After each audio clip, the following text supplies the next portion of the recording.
Estamos con Mariel Mitidieri, investigadora de INTA San Pedro, quien nos va a contar acerca de la técnica de biosolarización implementada en un ensayo hace 15 años en INTA San Pedro. Mariel, contanos de qué se trata esta técnica de biosolarización. Bueno, es una técnica de desinfección del suelo, en principio porque tiene un componente que es la solarización.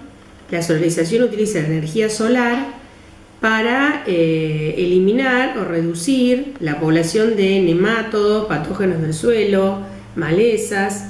Es un tratamiento que se realiza tapando el suelo con un plástico y permitiendo que durante varios días la temperatura se eleve. De esa manera controlamos a los organismos patógenos y a algunas malezas, muchas malezas, no todas. Lo que le incorporamos nosotros es la biofumigación, que es el uso de la materia orgánica, también porque la materia orgánica, muchos residuos de materia orgánica son moléculas que también actúan contra los patógenos. Este componente de agregar materia orgánica, además, tiene un factor muy importante que es devolverla al suelo la materia orgánica que se mineraliza con la solarización, porque las altas temperaturas mineralizan materia orgánica. Si nosotros no pensamos que al suelo hay que devolverle esa materia orgánica, en realidad lo estamos dañando. Entonces la biosolarización combina la energía solar, pero también el hecho de incorporar materia orgánica por los efectos que tiene contra los patógenos, pero también para reciclar nutrientes. Y nosotros últimamente estamos focalizando mucho el concepto de reciclar los residuos de cultivo, no solamente los residuos de brásicas, que son especies que sabemos que tienen compuestos tóxicos para los patógenos. Estamos hablando de reciclar los rastrojos de tomate, los rastrojos de pimiento, porque ahí están los nutrientes que muchas veces el productor pagó dinero para obtenerlos. Entonces nosotros estamos enseñando a devolverle esos rastrojos al suelo. Contadme en qué tipo de producciones se puede aplicar esta técnica y si está aprobada con algunos productores. Bueno, esta técnica en realidad surgió a campo, o sea, en el mundo surgió a campo. En la experimental, años atrás se hacían ensayos a campo. Luego, con el invernadero, se empezó a aplicar en el invernadero en parcelas más limitadas. Pero luego se puede utilizar en cualquier tipo de cultivo que requiera una desinfección del suelo. Nosotros estamos promoviendo hacerla año por medio, un mes en primavera o 15 días en enero, que en enero en general se dan temperaturas muy altas. Esta técnica está en nuestro país, está adoptada en el norte, en el NOA y en el NEA, ya que por las características como estos productores producen en contraestación, en pleno verano a ellos les resulta imposible usar el invernadero, entonces les cabe muy bien cerrarlo y solarizar. En la zona de la provincia de Buenos Aires hubo una tendencia a rechazar la adopción por el hecho de que el productor de la zona nuestra usa el invernadero todo el año. Por lo tanto, tener que esperar un tiempo para solarizar o para biosolarizar, a él le resultaba un costo. Pero últimamente el precio de los fumigantes químicos es tan elevado que el productor ya no lo puede comprar. Entonces empezaron a hacer pruebas y se dieron cuenta que sirve. Entonces se dieron cuenta que esta técnica no solamente que economizan dinero, sino que la solarización elimina muchas formas de resistencia de plagas que también afectan a los órganos aéreos. O sea que tiene muchas ventajas y además economizan en fertilizante. Entonces los productores que la empezaron a probar se dieron cuenta de que tiene muchas ventajas. Así que bueno, en ese sentido estamos muy contentos. ¿Se puede decir entonces que es una técnica también eficiente? Es eficiente, ¿por qué? Porque tenés un efecto global en el sentido de que eliminás patógenos del suelo, nemátodos, malezas, pero también eliminás otros propágulos de patógenos que afectan a los órganos aéreos que se refugian en el suelo, o sea, las pupas de polilla de tomate, las pupas de trips, los conidios de los patógenos foliares, muchos de ellos están en el suelo. Al nosotros desinfectar, también al cerrar el invernadero, además, se eliminan los restos que están en los elementos de tutorado, en distintas partes del invernadero, en los plásticos, donde también tenemos conidios. Entonces, esta técnica promueve la sanidad, y desde el punto de vista de la ecología, de la agroecología, somos conscientes de que tiene una falencia en el hecho de que eliminamos también a otros habitantes del suelo que son benéficos, por ejemplo las lombrices. Somos conscientes de esa situación, pero pensamos que es una técnica que serviría para que un productor pueda desinfectar el suelo, eliminar patógenos sin usar un químico, y si es cuidadoso le podría servir durante muchos años, podría restablecer el equilibrio si él no quiere volver a solarizar. ¿Hablamos de reducir el uso de algún fitosanitario o hablamos de la eliminación, de suprimir? Nosotros en este ensayo que vos mencionabas, que es un ensayo que se inició en el 2003, nunca se aplicó un desinfectante en el suelo, nunca. O sea, nosotros estamos demostrando que es totalmente posible tener un uso reiterado de un invernadero, porque encima este invernadero se empezó a usar en la década del 90, y en el año 2000 aparecieron los nemátodos, que es una especie que se llama Nacobus averna, que es muy agresiva, que no nos permitía hacer más nada en ese invernáculo. Entonces nosotros empezamos a hacer ensayos, y desde ese año estamos cultivando, haciendo la solarización, y nunca usamos un desinfectante químico. Luego los productores pueden asumir otra estrategia, pueden combinar, pero hoy por hoy, en esta coyuntura que vivimos, que no pueden comprar fumigante, los que hacen la práctica como se recomienda, o sea, para que la práctica sea eficiente hay que preparar bien el suelo, hay que poner el equipo de riego y tapar, digamos, incorporar la materia orgánica, tapar y dejar todo listo. No tenemos que volver a meter una herramienta en esa parcela. Si el productor además hace un tratamiento total y luego es cuidadoso, es efectiva y dura el tratamiento. ¿Cómo podemos, justo que estás hablando de esto, hablar de planificación y de los requisitos fundamentales que se necesitan para llevar adelante esta práctica? La planificación requiere hacer un plano del predio y decir, bueno, primero dónde tenemos los problemas, ¿no es cierto? Y después pensar en un lapso, por ejemplo, de 5 años, cómo vamos a ir rotando para poder ir solarizando cada parcela. Un productor que es cuidadoso tranquilamente lo podría hacer año por medio o cada 3 años. Y luego combinar con rotaciones. O sea, es muy importante que no implantemos siempre el mismo cultivo en la misma parcela. Si el productor es capaz de hacer esa planificación, no necesita solarizar todos los años. ¿Cuáles serían los fundamentos básicos de esta técnica?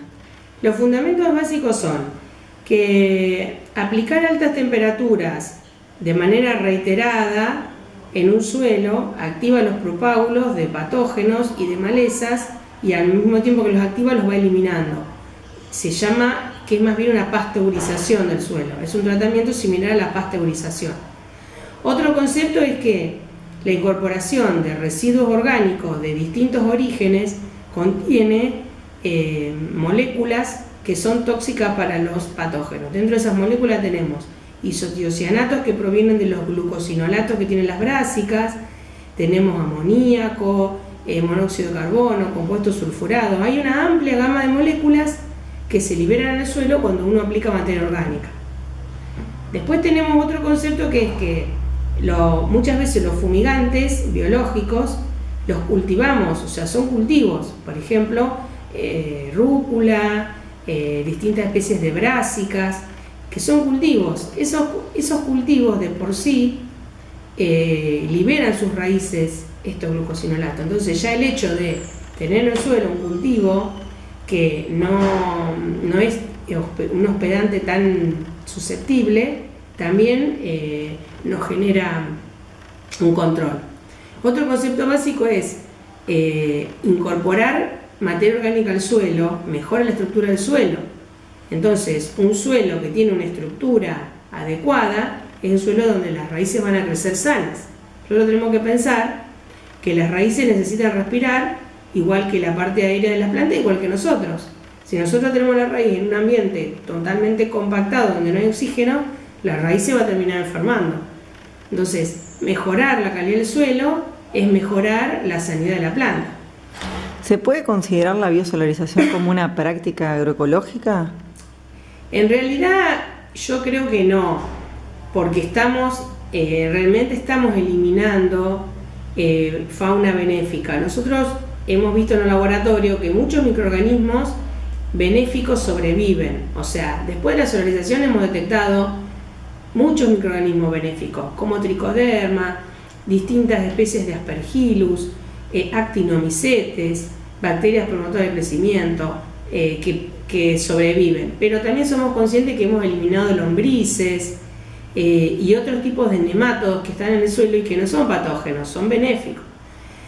Pero en este contexto actual, que muchos productores tienen el suelo contaminado, o también que muchos productores comienzan la transición a la agroecología y luego se encuentra con el escollo de que hay insectos que dañan a las plantas. Esos insectos están en el suelo. Entonces, hemos visto que muchas veces esos productores que se lanzan muy entusiasmados a la agroecología, después terminan preguntando qué insecticida utilizar, porque ven que las plantas se le están muriendo consumidas por distintos insectos. Entonces, a lo mejor es preferible empezar con un suelo liberado de tantas amenazas y luego poco a poco con esta estrategia de rotar, de ir aprendiendo a utilizar algunos extractos repelentes, poder ir generando cultivos sin tener que, digamos, impactar tanto en el suelo. ¿Podríamos hablar de algunos desafíos que tenemos de esta técnica de biosolarización para incorporarla en un contexto agroecológico? Sí, para mí el desafío es liberar parcelas que estén contaminadas, digamos, para poder, porque es muy difícil un suelo que está muy contaminado con patógenos, por ejemplo con nemátodos o algunos patógenos del suelo, muy difícil que la vayamos a tan pronto poder utilizar sin usar plaguicidas. Entonces, nosotros podemos intervenir parcelas que estén muy contaminadas con esta práctica y luego comenzar a utilizarla con un manejo mucho más racional, con rotaciones y con más diversidad, y de ahí en adelante poder seguir trabajando sin tener que usar fumigantes.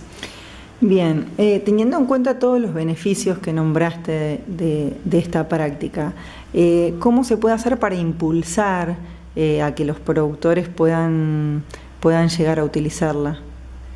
Y nosotros lo que estamos viendo que el mejor digamos, maestro es el mismo productor. Nosotros, yo cuando empecé a contactarme con productores, la estrategia mía fue hacerles videos, y esos videos se los mostraba a los otros productores. Entonces después, el productor que estaba convencido, yo le volví a hacer el video o sea, como una cadena.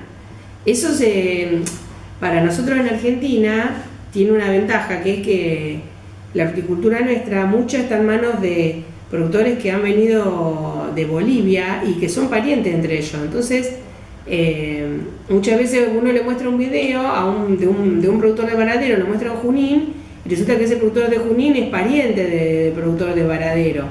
Entonces, es como que hay otro vínculo también. Y esa situación nos ha sido muy útil. Por ejemplo, en Florencio Varela, esta técnica se ha adoptado en gran parte porque Néstor Paulinelli, que es un productor de Zárate, él mismo se las enseñó. O sea, nosotros le enseñamos a Paulinelli y Paulinelli enseñó a los productores de Florencio Varela. Porque el productor confía mucho más en el productor que en un profesional. Y eso, la razón es la siguiente, que sabe que el productor vive de eso. El profesional vive de un sueldo, vive de otros ingresos. En cambio, los productores saben que los productores viven de producir. Entonces, si un productor le comenta de una técnica que es eficiente, le va a creer. Contame un poco, además de tu trabajo en la formación. Bueno, nosotros esta técnica nos ha traído muchas satisfacciones y aprendizajes. ¿Por qué? Porque es muy compleja, o sea, permite infinidad de situaciones. Entonces, nosotros convocamos a la gente que viene al curso a que cuente cuál es su situación, para qué lo querría usar, y después del curso nos llegaron infinidad de consultas diferentes, o sea, personas que querían controlar malezas, que querían solarizar, por ejemplo, debajo de las plantas de duraznero, entonces nos preguntaban si eso podía ser o no. Sabemos que, por ejemplo, en el olivo se está solarizando abajo del árbol para controlar verticillium. Entonces, esos son ejemplos, por ejemplo, de casos atípicos que nos fuimos encontrando. Después, otras situaciones que hay malezas que no las controla la solarización, como el cebollín, que no solamente no lo controla, sino que la maleza aumenta. Entonces, bueno, los participantes del curso que estamos dando compartieron cuáles son sus estrategias para reducir la presencia de esta maleza, así que fue para nosotros también una enseñanza. Y después otra enseñanza son los fracasos, o sea, hay productores que prueban y no les sirve. Entonces es bueno analizar por qué no les sirvió, por qué fracasó, y ahí vamos a encontrar que, por ejemplo, lo han hecho, en vez de hacerlo todo en toda la parcela, lo han hecho en lomos, o lo han hecho sin poner el equipo de riego, entonces no había agua, que el agua es una ayuda, porque el agua es un elemento muy importante en esto, porque el agua se calienta, y también ese vapor de agua es otro factor importante en eliminar patógenos. Entonces, analizar los fracasos también es importante. Y después hay un componente subjetivo muy fuerte en todo esto. O sea, que un productor confíe en una práctica que no depende de un producto químico, hay un componente subjetivo muy fuerte. Y muchos productores que tienen esa cultura de depender de plaguicida, les cuesta depender de otra técnica que no tiene que ver con el uso de un químico, aunque realmente estamos usando químicos, porque los productos que libera la materia orgánica son moléculas. Lo que pasa es que son moléculas naturales. Mariel, ¿qué significa para vos como investigadora trabajar en esta temática? Bueno, para mí significa mucho, ¿por qué? Porque una de las pioneras de esta técnica es mi mamá, que mi mamá era fitopatóloga en esta experimental.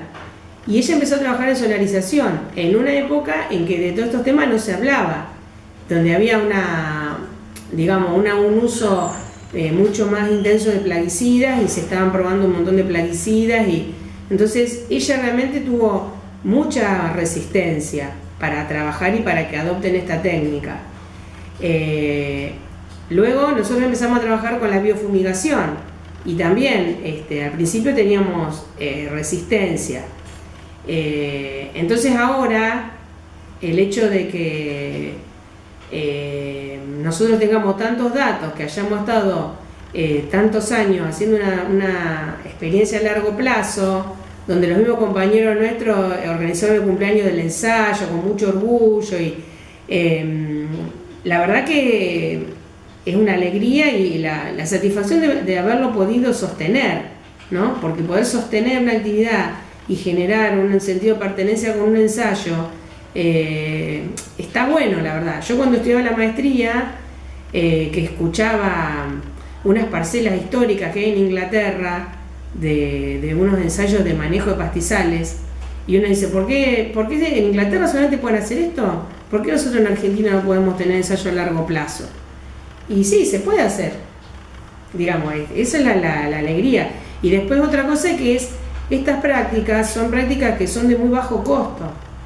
Entonces tienen eso, que tienen bajo costo, y después tienen otra cuestión que es el manejo de la materia orgánica. porque en las quintas se genera mucha materia orgánica y esa materia orgánica se termina a veces quemando. Y eso es una locura porque estamos promoviendo el calentamiento global, pero aparte estamos incinerando un material que es muy valioso para nuestro cultivo. Entonces, detectar dónde está la materia orgánica y cómo reutilizarla es otro desafío que estamos incorporando a esta cuestión de la biosolarización.